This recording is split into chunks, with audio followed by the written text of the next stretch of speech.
Hi guys, ayan, lumabas ako. Titignan ko lang ang labas kasi grabe yung forecast kagabi, 100% ang snow. So yeah, just check outside. Ayan na siya.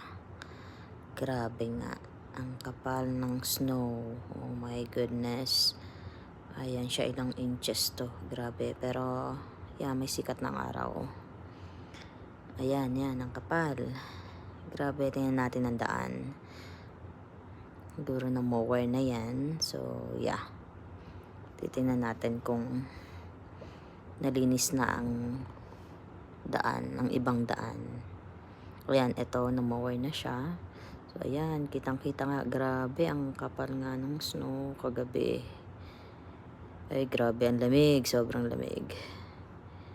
33 degree right now.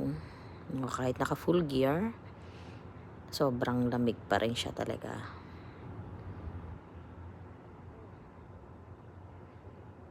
Bilisan natin maglakad.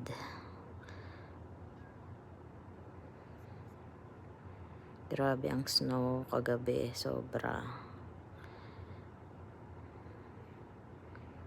Ayan na siya. Ito yung harap ng bahay namin. Ayan, na-mower na siya.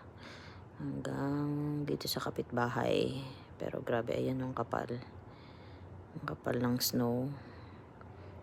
Yan, yung kabilang side hindi pa na-mower. So, kitang-kita. Ayan, yung hindi pa nalilinis. Ito, ayan. Ayan, ha, grabe ang kapal nga. Walk tayo. Walk ng konti. Konti lang kasi sobrang lamig. Ayan. Grabe, baon ang sapatos. Nako, Diyos ko, lamig. Malamig na.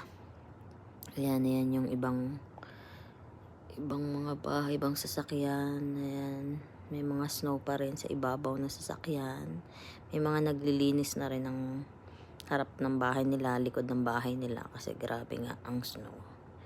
Ayan. Ayan yung mga bahay dito, mga kapitbahay. Cover ng snow. Ay, grabe ang kapal ng snow. Masikat naman ang araw ngayon. So, yeah. Yun yung delikado nga lang kasi pagka natunaw ang yellow, ang snow, ay sobrang dulas. Yun na nakakatakot. So, yep, balik na tayo ng bahay. Hindi ko na kaya. Masakit na ang kamay. So, bye for now guys. Bye!